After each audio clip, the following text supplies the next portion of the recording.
आज हम लोग बात करेंगे basic structure of the constitution chapter 12 की।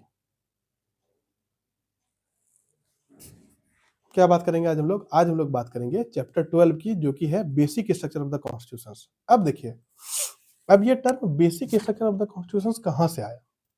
हमने बात तो करनी है, लेकिन ये पहले नहीं था। ये basic structure of the constitution पहले नहीं था, लेकिन अब ये कहाँ से आया? अब ये आया, देखिए, ये बात हमारी शुरू हुई जब हमारे डॉक्टर जवाहरलाल नेहरू जिस टाइम प्राइम मिनिस्टर थे। उस टाइम में क्या हुआ, उस टाइम में ये बातें होनी शुरू हुई कि हमें क्या करना है, हमें सोसाइटी को कहाँ पर लेके जाना है। हमें सोसाइटी को लेके जाना है एक सामाजिक रूप से एक इक्वल की तरफ लेके जाना है। इक्वल दैट मीन्स जो जमींदारी सिस्टम है, जो लैंड रिफॉर्म्स है, जो लैंड सीलिंग है, वो सारी चीजों को लाना है, जमींदारी सिस्टम को हटाना है। दैट मीन्स जो इसके पास ज्यादा जमीन है, उसको हटा करके जिसके पास जमीन नहीं है उसको देना है। या लैंड सीलिंग कहने का मतलब है कि एक लिमिट कर देना है कि आपके पास इतना ही लैंड होना चाहिए। उससे ज्यादा अगर लैंड हुआ तो वो क्या हो जाएगा, वो ऑटोमेटिक गवर्नमेंट लेकर के जिसके पास नहीं है उसको दे देगी। तो कहने का मतलब है कि मेनली क्या सोचा गवर्नमेंट ने, मेनली ये सोचा कि हमें क्या करना है, हमें लैंड रिफॉर्म्स करना है। ठीक है, तो इसके लिए क्या है, इसके लिए हमारे पास article 19 clause 1 sub clause F है, जिसमें कि क्या है, right to acquire and hold and dispose of property. आपके पास क्या अधिकार था ये, और ये fundamental rights, article 19 fundamental rights है। इसके पास क्या अधिकार हो गया आर्टिकल 19 के according, article 19 clause 1 sub clause F के अकॉर्डिंग, कि आपके पास अधिकार ये है कि आप क्या कर सकते हैं, आप एक्वायर कर सकते हैं जमीन को, प्रॉपर्टी को डिस्पोज कर सकते हैं और होल्ड कर सकते हैं, कितने भी प्रॉपर्टी हो। तो अगर इन चीजों को जैसे ही इन चीजों को तोड़ना होता था, तो लोग क्या करते थे, लोग चले जाते थे सुप्रीम कोर्ट। क्यों भाई, कि हमारा जो फंडामेंटल राइट्स है वो इन्फ्रिंज हो रहा है, वो इफेक्ट हो रहा है। आपने अगर लैंड रिफॉर्म्स लाना है, गवर्नमेंट को लैंड रिफॉर्म्स लाना है, हमारा फंडामेंटल अधिकार को नहीं तोड़ करके ना, हमारा फंडामेंटल राइट्स को तो मान करके चलोगे आप। तो इसी बात को लेकर के क्या हुआ, आर्टिकल आर्टिकल 31 के अकॉर्डिंग क्या हुआ, राइट टू प्रॉपर्टी आई। क्या आई? राइट टू प्रॉपर्टी का आपके पास अधिकार है, आप कितना जमीन रख सकते हो। ठीक है, आर्टिकल 38 में क्या बात हुई, आर्टिकल 38 में ये बात हुई, to minimize inequalities in income status facilities and opportunities. Means क्या करना है, हमें मिनिमाइज करना है इनइक्वालिटीज, किसमें, इनकम के इनइक्वालिटीज में मिनिमाइज करना है, स्टेटस में जो इनइक्वालिटीज हो रहा है उसमें उसको मिनिमाइज करना है, जो फैसिलिटीज है उसको मिनिमाइज करना है, जो अपॉर्चुनिटीज है उसको मिनिमाइज करना है। उसको उसमें क्या करना, उसमें जो इनइक्वालिटीज है, इन सारी चीज में, फैसिलिटीज में, अपॉर्चुनिटीज में, स्टेटस में, इनकम में जो इनइक्वालिटीज है उसको मिनिमाइज करना है। और क्या करना है, और देश के जो गरीब लोग हैं, जो पिछड़े लोग हैं, उसको क्या करना है, उसको ऊपर बैठाना है, ऊपर चढ़ाना है। आर्टिकल 39 क्या करने लगा, आर्टिकल 39 कह रहा है prevention of concentration of wealth and means of production. Means आप वेल्थ को कंसंट्रेट नहीं कर सकते, आप मीन्स ऑफ प्रोडक्शन को क्या कर सकते हैं, कंसंट्रेट नहीं कर सकते। आर्टिकल 39 कह रहा था।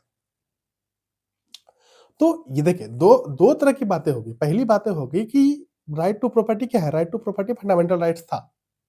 जब right to property fundamental rights था, तो फंडामेंटल राइट्स को लेकर के लोग जैसे ही लैंड रिफॉर्म्स की बात होती थी, लोग सुप्रीम कोर्ट पहुंच जाते थे कि हाँ भाई, हम लैंड रिफॉर्म्स नहीं होने देंगे, लैंड सीलिंग्स नहीं होने देंगे, ये हमारा राइट्स ऑफ प्रॉपर्टी को इन्फ्रिंज कर रहा है।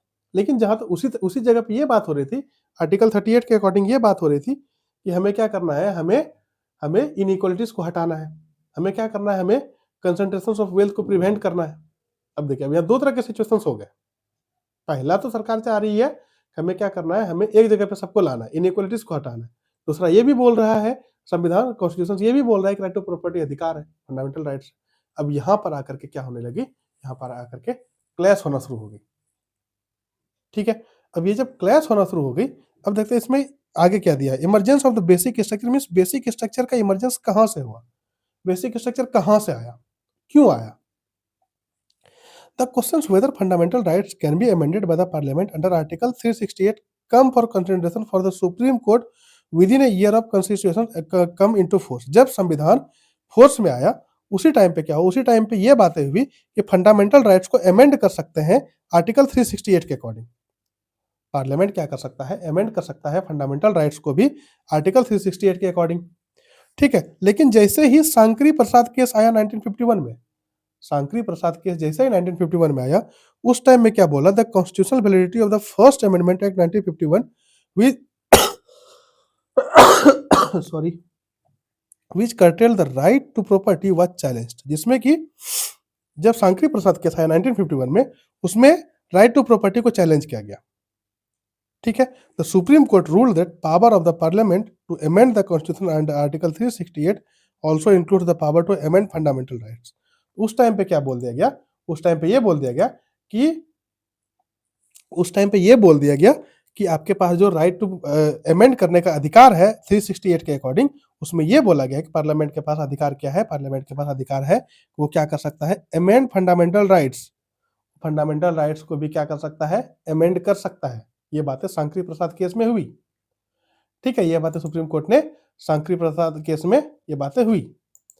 ठीक है, लेकिन जब सांकरी प्रसाद केस में ये बातें हो गई, उसके बाद क्या हुआ, the word law in article 13 includes only ordinary law and not the constitutional amendment act constituent law.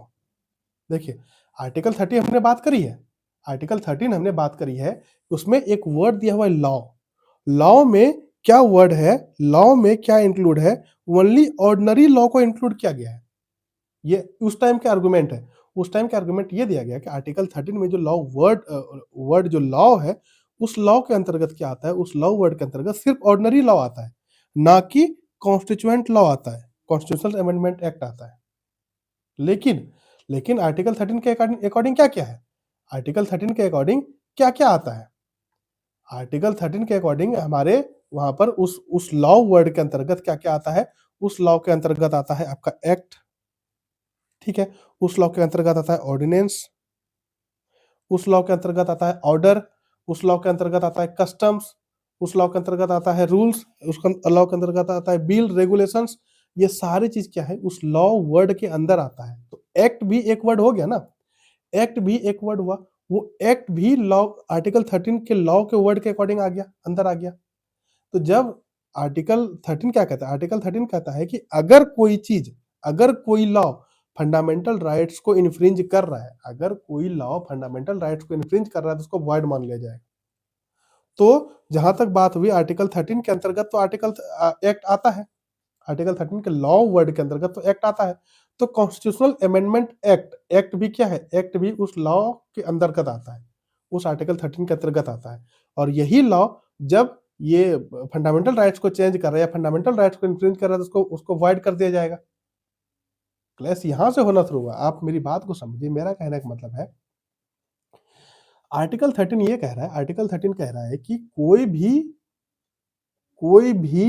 चीज, कोई भी प्रोविजन क्या कर रहा है, अगर फंडामेंटल राइट्स को वायलेट कर रहा है, अगर फंडामेंटल राइट्स को इन्फ्रिंज कर रहा है, दैट मीन्स वो क्या हो जाएगा, उसको नल कर दिया जाएगा, उस प्रोविजन को नल कर दिया जाएगा, उस आर्टिकल को खत्म कर दिया जाएगा। अब आर्टिकल 13 में हमने डिटेल में पहले भी पढ़ा था, आर्टिकल 13 में हमने ये देखा कि जो लॉ वर्ड है, उस लॉ के अंतर्गत क्या क्या आता है, उस लॉ वर्ड के अंतर्गत आता है एक्ट आपका, उस लॉ के अंतर्गत आता है ऑर्डिनेंस, उस लॉ के अंतर्गत आता है ऑर्डर, उस लॉ के अंतर्गत आता है रूल्स, रेगुलेशंस, कस्टम्स। ये सारी चीज उस लॉ के वर्ड के अंदर आता है। जब उस लॉ के वर्ड के अंदर आता है तो वो जो हमारा कॉन्स्टिट्यूशनल अमेंडमेंट एक्ट है, एक्ट वर्ड है ना, ये वर्ड किसके अंदर आया, ये वर्ड आया हमारा लॉ के अंतर्गत। अब लॉ के अंतर्गत अगर अगर आर्टिकल 13 को माने, अगर आर्टिकल 13 को माने तो ये एक्ट क्या है, ये भी एक्ट क्या है, ये भी आर्टिकल 13 के अंतर्गत आएगा। जब आर्टिकल 13 के अंतर्गत आएगा तो ये क्या कर रहा है, ये मेनली हमारा क्या कर रहा है, फंडामेंटल राइट्स को इन्फ्रिंज कर रहा है। जब फंडामेंटल राइट्स को इन्फ्रिंज कर रहा है तो ये ऐसे ही ऑटोमेटिक वाइड माना जाता है, वाइड माना जाएगा आर्टिकल 13 के अकॉर्डिंग। यहाँ पर क्लैश होना शुरू होगा। उसके बाद therefore the parliament can abridge or take away any of the fundamental rights by enacting a constitutional amendment act and such law will not be void under article 13। देखिए, ये बातें हुई सांकरी प्रसाद केस में कि जो लॉ के अंतर्गत एक्ट आता है वर्ड, वो वर्ड अलग है, दैट मीन्स वो एक्ट अलग है। और क्या कर सकता है पार्लियामेंट, पार्लियामेंट फंडामेंटल राइट्स को क्या कर सकता है, भी अमेंड कर सकता है। वो आर्टिकल जो एक्ट वर्ड है, वो एक्ट वर्ड क्या है, वो एक्ट इसमें नहीं आ रहा है, दैट मीन्स वो लॉ के अंतर्गत नहीं आ रहा है। जब लॉ के अंतर्गत नहीं आ रहा तो क्या कर सकता है पार्लियामेंट, इस चीज को चेंज कर सकता है, अमेंड कर सकता है फंडामेंटल राइट्स को। ये बात कब हुई, ये बात हुई सांकरी प्रसाद केस 1951 में। ठीक है, सुप्रीम कोर्ट ने वो ये बोल दिया, सुप्रीम कोर्ट ने ये बोले कि आपका कर सकता है, आप फंडामेंटल राइट्स पार्लियामेंट चेंज कर सकता है। ये जो वर्ड एक्ट है, वो एक्ट लॉ के अंतर्गत या आर्टिकल 13 के अंतर्गत नहीं आता। ठीक है। Again in the Sajjan Singh case 1964, जब सज्जन सिंह केस 1964 आया, the supreme court reaffirmed the above stand. Supreme court ने जो भी पुराने वाले स्टैंड थे उसको रीकंसिडर किया और उसको बोला the court held that constitutional amendment act made under article 368 is not a law with in the meaning of article 13। Sajjan Singh case में क्या बोला गया कि जो आर्टिकल 13 के अंतर्गत जो लॉ वर्ड है, उस लॉ के अंतर्गत ये कॉन्स्टिट्यूशनल अमेंडमेंट एक्ट ये क्या होता है, ये नहीं आता है। ठीक है। In other words the court held that constitutional amendment act made under article 368, जो आर्टिकल 368 के अंतर्गत हम कॉन्स्टिट्यूशनल अमेंडमेंट एक्ट लाएंगे या फिर जो भी अमेंड करेंगे वो आर्टिकल 13 के अंतर्गत नहीं आता है। ये बात होगी सज्जन सिंह केस 1964 में, ये बातें कर दी सुप्रीम कोर्ट ने, इसको रीअफर्म कर दिया। दैट मींस जो 1950 केस में 1951 के केस में जो हमारा सांकरी प्रसाद केस आया था, उसी को क्या कर दिया, उसी को और एश्योर कर दिया कि हाँ ये आर्टिकल 13 के अंतर्गत आर्टिकल 368 से कोई लेना देना नहीं है। लेकिन उसके बाद केस आया गोलकनाथ केस। गोलकनाथ केस 1967 में आया। उसमें सुप्रीम कोर्ट ने क्या रिवर्स किया अर्लियर स्टैंड को, in this case the constitutional validity of the 17th amendment act 1964 which inserted certain state act in the 9th schedule was challenged. इसमें क्या बात किया, गोलकनाथ केस में क्या बात हुआ, गोलकनाथ केस में यह बात हुई कि सुप्रीम कोर्ट ने अपने ही स्टैंड को रिवर्स किया।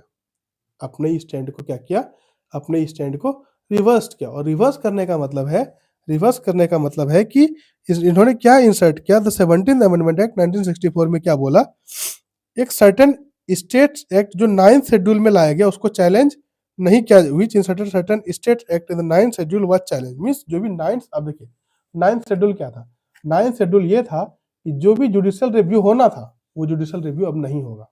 जुडिशियल रिव्यू से भी क्या कर दिया गया, जो भी चीजों को 9th शेड्यूल में डाल दिया, जो भी प्रोविजन को, जो भी आर्टिकल को 9th शेड्यूल में डाल दिया पार्लियामेंट ने, उस पर जुडिशियल रिव्यू नहीं होगा। अब गोलकनाथ केस में गोलकनाथ केस में इस बात को चैलेंज किया गया। ठीक है। उसके बाद सुप्रीम कोर्ट ने क्या बोला, उसके बाद सुप्रीम कोर्ट बोला the supreme court ruled that the fundamental rights are given a transcendental and immutable position and hence the parliament can not abridge or take away any of this right. देखिए यहाँ पर बात supreme court ने क्या बोला, जब 9th schedule को challenge किया गया तो वहां पर ये बात बोला गया कि फंडामेंटल राइट्स क्या है, इम्यूटेबल है। दैट मीन्स वो महान है। दैट मीन्स उसको हम क्या कर सकते हैं, उसको पार्लियामेंट क्या कर सकता है, उसको एब्रीज नहीं कर सकता और फंडामेंटल राइट्स को टेक अवे नहीं कर सकता। देखिए यहाँ पर सांकरी प्रसाद केस में और सज्जन सिंह केस में ये बात बोला गया कि फंडामेंटल राइट्स पार्लियामेंट चेंज कर सकता है, लेकिन जैसे ही गोलकनाथ केस आया, जैसे ही 9th शेड्यूल को चैलेंज किया गया, उस टाइम पे ये बात कर दिया सुप्रीम कोर्ट ने कि फंडामेंटल राइट्स को एब्रीज नहीं कर सकते, उसको हम चेंज अमेंड नहीं कर सकते। ए constitutional amendment act is also a law with in the meaning of article 13 and hence would be void for violating any of the fundamental rights. अब यहाँ पर क्या बोला गया, यहाँ पर ये बोला गया कि जो आर्टिकल 13 के वर्ड में, आर्टिकल 13 में जो लॉ वर्ड है, वहां पर जो एक्ट है वो भी आर्टिकल 13 के अंतर्गत आता है, और उसी के कारण क्या हुआ कि इस बात को वर्ड माना गया। क्यों वर्ड माना गया, आर्टिकल 13 ये कह रहा है, आर्टिकल 13 का ये कह रहा है कि कोई भी चीज अगर फंडामेंटल राइट्स को इन्फ्रिंज कर रहा है, अगर कोई भी चीज फंडामेंटल राइट्स को इन्फ्रिंज कर रहा है तो वो क्या होगा, वो वर्ड माना जाएगा। तो यही बात हो गई ना, तो कॉन्स्टिट्यूशनल अमेंडमेंट एक्ट भी तो एक वर्ड है जो लॉ में आता है। तो जब लॉ में आता है तो ये भी फंडामेंटल राइट्स को इन्फ्रिंज कर रहा है। जब फंडामेंटल राइट्स को इन्फ्रिंज कर रहा है तो इसको वाइड माना जाएगा, इसको नल माना जाएगा। ठीक है। The parliament reacted to the supreme court judgment on the Golaknath case 1967 by enacting the 24th amendment act 1971। इसको 24th अमेंडमेंट एक्ट 1971 के थ्रू इनेक्ट किया। The act amended article 13 and 68। इस एक्ट ने आर्टिकल 13 और आर्टिकल 368 को अमेंड किया। क्या, it declare that parliament has the power to abridge or take away any of the fundamental rights under article 368 and such an act will not be law under the meaning of article 13। देखिए इसमें क्या हुआ, parliament ने क्या किया, Golaknath case में जो verdict आया था उसके ऊपर रिएक्ट किया। और क्या रिएक्ट किया, उसने एक अमेंडमेंट लाया, कौन सा, 24th अमेंडमेंट एक्ट 1971 में, और उसमें यह बोला गया कि आर्टिकल 13 और आर्टिकल 368, इसमें यह डिक्लेयर किया गया कि आर्टिकल 13 और आर्टिकल 368 क्या है, ये दोनों अलग अलग, और क्या कर सकता है पार्लियामेंट फंडामेंटल राइट्स को एब्रीज कर सकता है, पार्लियामेंट क्या कर सकता है, फंडामेंटल राइट्स को टेक अवे कर सकता है। और जो आर्टिकल 13 में जो कॉन्स्टिट्यूशन अमेंडमेंट एक्ट है वो नहीं आता, मीन्स दैट मीन्स वहां पर फंडामेंटल राइट्स को एब्रीज कर सकता है या फिर उसको अमेंड कर सकता है, ये पार्लियामेंट ने किया। ठीक है। उसके बाद जब केशवानंद भारती केस आया 1973 में, उसमें सुप्रीम कोर्ट ने ओवर रूल्ड किया अपने जजमेंट को। गोलकनाथ वाले केस 1967 में जो जजमेंट आया था कि हाँ फंडामेंटल राइट्स का एक्ट जो वर्ड है वो आर्टिकल 13 में आता है और इसलिए वो वर्ड माना जाएगा, इस बात को क्या किया, उस बात को ओवर रूल्ड किया। ओवर रूल्ड करने के बाद क्या हुआ, उसमें क्या जजमेंट आया, it upheld the validity of the 24th amendment act 1971। जो 1971 में हुआ था उसमें जो 24th अमेंडमेंट एक्ट हुआ उसमें से क्या वैलिडिटी दिया, and stated that the parliament is empowered to abridge or take away any of the fundamental rights. Parliament के पास पावर है कि हाँ वो क्या कर सकता है, फंडामेंटल राइट्स को एब्रिज कर सकता है, फंडामेंटल राइट्स को टेक अवे कर सकता है। लेकिन उसके साथ साथ क्या बोल दिया, उसी टाइम पे at the same time it laid down in new doctrine of basic structure or basic features of the constitution. संविधान सुप्रीम कोर्ट ने क्या बोला कि वहां पर एक लेट डाउन क्या कर दिया, बेसिक स्ट्रक्चर को लेट डाउन कर दिया कि हाँ जो भी चीजें बेसिक स्ट्रक्चर के अंतर्गत आएगा वो अमेंडमेंट नहीं हो सकता, वो इन्फ्रिंज नहीं हो सकता, उसको हम टेक अवे नहीं कर सकते पार्लियामेंट। अब भाई बेसिक स्ट्रक्चर क्या है, तो बेसिक स्ट्रक्चर का आइडिया मेनली यहीं से आया। कौन से, केशवानंद भारती केस कब आया था, 1973 में।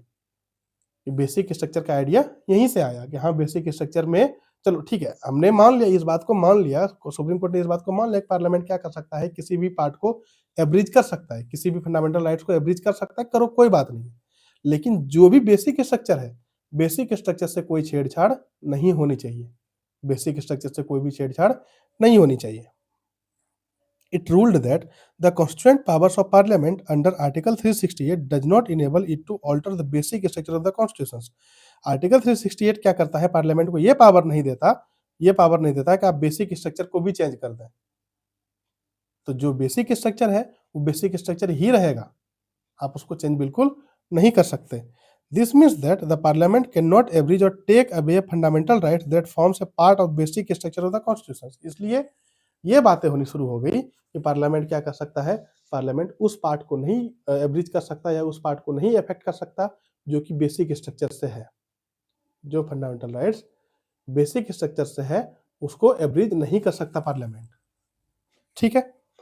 The doctrine of basic structure of the constitution was reaffirmed and applied by the Supreme Court in the Indira Nehru Gandhi case 1975। Indira Nehru Gandhi case 1975 में भी इसको क्या किया, इसको रीअफर्म्ड किया। In this case, the Supreme Court invalidated provisions of 39th Amendment Act 1975, which kept the election disputes involving the Prime Minister and the Speaker of Lok Sabha outside the jurisdictions of all the courts। देखिए क्या हुआ, Indira Nehru Gandhi case में क्या बात हुई थी कि इस केस में क्या हुआ था, सुप्रीम कोर्ट को इनवैलिडेट कर दिया गया था 39 अमेंडमेंट एक्ट 1975 के अकॉर्डिंग कि आप क्या कर सकते हैं, सुप्रीम कोर्ट ना तो कोई क्वेश्चंस करेगा, किसके ऊपर क्वेश्चंस नहीं करेगा, ये क्वेश्चंस कोई प्राइम मिनिस्टर के ऊपर क्वेश्चन नहीं करेगा, स्पीकर ऑफ लोकसभा के ऊपर क्वेश्चन नहीं करेगा, इसको आउट ऑफ जुरिडिक्शन रख दिया गया। जब 39th अमेंडमेंट एक्ट आया 1975 में, उसमें क्या बोला गया, इसमें ये बोला गया, पार्लियामेंट ने ये बोला कि जो सुप्रीम कोर्ट है वो जुरिडिक्शन से बाहर है। किस जुरिडिक्शन से बाहर है कि इलेक्शंस में मान लीजिए कोई करप्शन हो गया, इलेक्शन में मान लीजिए किसी तरीके से कुछ चीजें हो गई, तो उस बात का जुरिडिक्शन सुप्रीम कोर्ट के पास नहीं है, मींस सुप्रीम कोर्ट उस जुरिडिक्शन से बाहर है।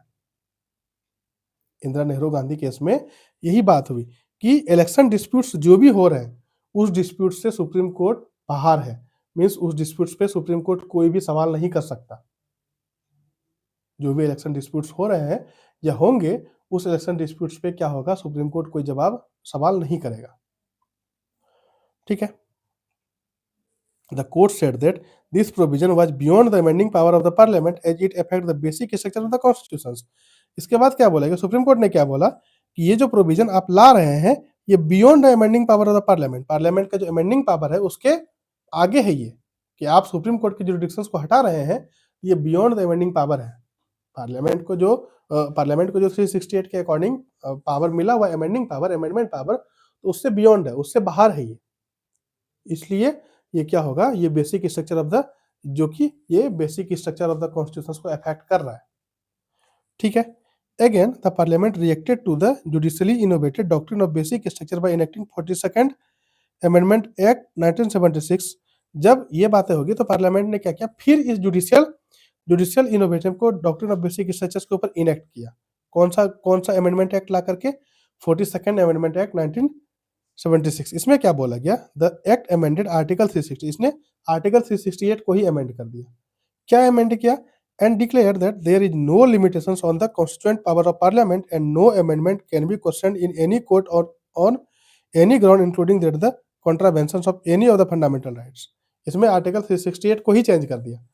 कौन सा, जब 42nd अमेंडमेंट एक्ट आया 1976 में, उसमें आर्टिकल 368 को ही चेंज कर दिया गया और ये बोला गया कि सुप्रीम कोर्ट क्या करेगा, कोई भी क्वेश्चंस नहीं करेगा, कोई भी constituent power of the parliament के ऊपर कोई भी questions, constituent power of the parliament के ऊपर कोई भी क्वेश्चंस नहीं करेगा। क्यों, in any court on any ground, किसी भी कोर्ट में किसी भी ग्राउंड पे क्वेश्चंस नहीं करेगा, including that of contravention of any of the fundamental rights. कोई भी फंडामेंटल राइट्स का अगर कॉन्ट्रावेंशन हो रहा है उसके ऊपर पार्लियामेंट कोई भी रिएक्ट नहीं करेगा, पार्लियामेंट उसके ऊपर कोई भी क्वेश्चंस नहीं उठाएगा। ठीक है। However the supreme court in the Minerva mills case 1980 invalidated these provisions as it excluded judicial review which is basic features of the constitutions। Minerva mills case में सुप्रीम कोर्ट ने क्या किया, मिनर्वा मिल्स केस 1980 में आया, उसमें क्या किया, उसमें इस प्रोविजन को इनवैलिडेट कर दिया कि हाँ ये बेसिक स्ट्रक्चर्स के अंदर आता है, या बेसिक स्ट्रक्चर्स को ये क्या कर रहा है, बेसिक स्ट्रक्चर्स को ये जुडिशियल रिव्यू क्या है, जुडिशियल रिव्यू बेसिक स्ट्रक्चर्स के अंदर आता है, इसलिए आर्टिकल को नहीं माना जाएगा। ठीक है। Applying the doctrine of basic structure with respect to article 368 the court held that, court ने ये बोला, since the constitution has confirmed a limited amending power on the parliament cannot under exercise of that limited power enlarge that very power into absolute power। that means कहने का मतलब है, अगर constitution confirm ये करेगा कि एक अमेंडिंग पावर को लिमिट कर देगा, तो parliament can not under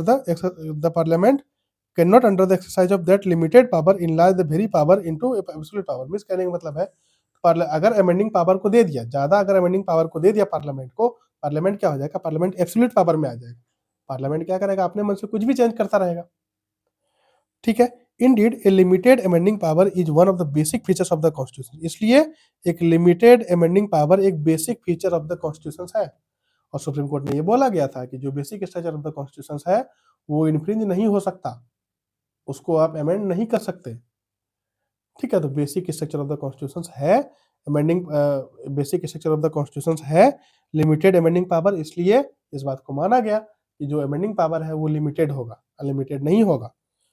therefore the limitations on that power can not be destroyed, इसलिए जो उस पावर पे लिमिटेशंस है उसको डिस्ट्रॉय नहीं कर सकते। In other words parliament can not undergo article 368।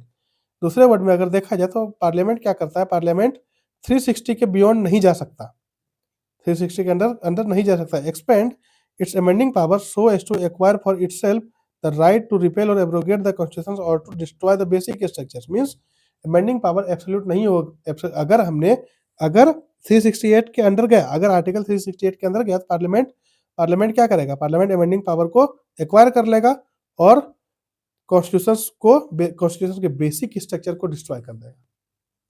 That means basic structure of the constitution को डिस्ट्रॉय नहीं होने देना है। ठीक है। The downing of a limited power cannot be exercise of that power convert the limited power into the unlimited one। Means कहने का मतलब है, ये नहीं कहा गया है कि जो लिमिटेड पावर है उसको अनलिमिटेड पावर में कन्वर्ट करना है। ठीक है। इसलिए पार्लियामेंट क्या करेगा, इसलिए सुप्रीम कोर्ट क्या करेगा, जो basic structure of the constitution है उसको हमेशा बचा करके रखेगा। अगेन इन बर्मन Rao case 1980 the supreme court adhere to the doctrine of basic structure. Supreme court doctrine of the basic structure के ऊपर एडहेयर किए and further clarified that it would apply to constitutional amendment enacted April 24, 1973, that is the date of judgment of Kesavananda Bharati case. Means जो भी चीजें Keshavananda Bharati case के बाद की आई है उसको ये देखा जाएगा कि वो basic structure of the constitution है या नहीं है। जो उसके पहले आई वो तो आ ही गई, लेकिन उसके बाद जो भी चीजें आई है उसको भी क्या करेगा, उसको भी बेसिक स्ट्रक्चर के अकॉर्डिंग देखा जाएगा कि वो बेसिक स्ट्रक्चर है भी या नहीं है। ठीक है। अब बेसिक स्ट्रक्चर्स का एलिमेंट क्या है? बेसिक स्ट्रक्चर्स का एलिमेंट है या बेसिक स्ट्रक्चर्स को किस तरीके से बोलेंगे कि हाँ ये बेसिक स्ट्रक्चर्स है? Element of the basic structures क्या-क्या है? The present position is that the parliament under article 368 can amend any part of the constitution including fundamental rights but without affecting the basic structures of the constitution. Means article 368 के according parliament क्या कर सकता है? Parliament किसी भी संविधान को क्या कर सकता है? चेंज कर सकता है, किसी भी आर्टिकल को चेंज कर सकता है, लेकिन ध्यान में क्या रखना है? Basic structures of the constitution को ध्यान में रखना है। दैट मीन्स वो basic structure of the constitution amend ना हुए, अफेक्ट ना हुए। The Supreme Court is yet to define or clarify as to what constitute the basic structures of the constitutions. Means क्या ऐसा चीज है जो basic structure of the constitutions को basic structure of the constitutions में है, ठीक है? या किन किन चीजों को हम बोलेंगे basic structure of the constitutions, या वो बाद में सुप्रीम कोर्ट ने क्या क्या क्लियरिफाई किया, कहाँ का क्लियरिफाई किया कि हाँ ये basic structure of the constitution में आता है और ये नहीं आता है। From the various judgments, the following have emerged a basic features of the constitutions or elements of the basic structure of the constitutions. तो कुछ कुछ ऐसे हैं जो कि basic structure of the constitutions में दिया गया है। जैसे में क्या क्या है? Supremacy of the constitution, supremacy basic structure of the constitutions है। Sovereign, democratic and republic natures of the Indian polity, secular character of the constitutions, separation of powers between the legislatures and executive of the judiciary. ये सारे क्या है? ये सारे basic structure of the constitutions हैं। ये सारे क्या है? Basic structure of the constitutions हैं। Federal character of the constitutions, unity and integrity of the nations, welfare state, socio economic justice, judicial review, freedom and dignity of the individual, parliamentary system, rule of law, harmony and balance between fundamental rights and directive principles, principles of equality, free and fair elections, independence of judiciary, limited power of parliament to amend the constitutions, effective access to justice, principles or essence underlying fundamental rights, power of Supreme Court under Article 32, 136, 141 and 142, power of High Court under Article 226 and 227। ये सारी चीज क्या है? ये सारी चीज basic structure of the constitution में आता है। अब देखिए अकॉर्डिंग टू द केस के अकॉर्डिंग इसमें से किस किन बेसिक स्ट्रक्चर को देखा गया था वो दिया गया। केशवानंद भारती केस में किन किन बेसिक स्ट्रक्चर को ध्यान में रखा गया था। इंदिरा नेहरू गांधी केस में किस किन चीजों को ध्यान में रख के किया गया था कि हाँ ये बेसिक स्ट्रक्चर्स है। फिर मिनर्वा मिल केस में, ठीक है, फिर सेंट्रल कोल फील्ड केस में, फिर Bhim Singh ji case, SP Sampath Kumar case, सबमूत्री case, Delhi judicial service association case 1991। Means इन सारे केस में किन किन बातों को विशेष ध्यान रखा गया या क्या किन किन बातों को ये बोला गया कि हाँ भाई ये basic structure of the constitution में आता है, इसलिए इसी के अकॉर्डिंग हम काम करेंगे, इसी के अकॉर्डिंग जुडिशियल रिव्यू देंगे या इसी के अकॉर्डिंग चीजें चलेगी, ठीक है। तो ये बातें होगी हमारी basic structure of the constitution कि कहाँ से basic structure of the constitution आया, क्यों आया, कैसे आया, ये सारी चीजें हमने बात कर ली, ठीक है। नेक्स्ट लेक्चर में बात करना है पार्लियामेंट्री सिस्टम का। क्या बात करना है हमें? सिस्टम ऑफ गवर्नमेंट का, पार्लियामेंट्री सिस्टम का बात करना है, जिसमें से हमें क्या बात करना पड़ेगा? Parliamentary, federal, central state relation, inter state relation और इमरजेंसी प्रोविजन। ये 5 टॉपिक को हमें क्या बात करना है? State of government, system of government में बात करना है, ठीक है। तब तक के लिए आज का टॉपिक हमारा यहीं खत्म होता है। तब तक के लिए thank you so much, take care, good bye, जय हिंद, जय भारत।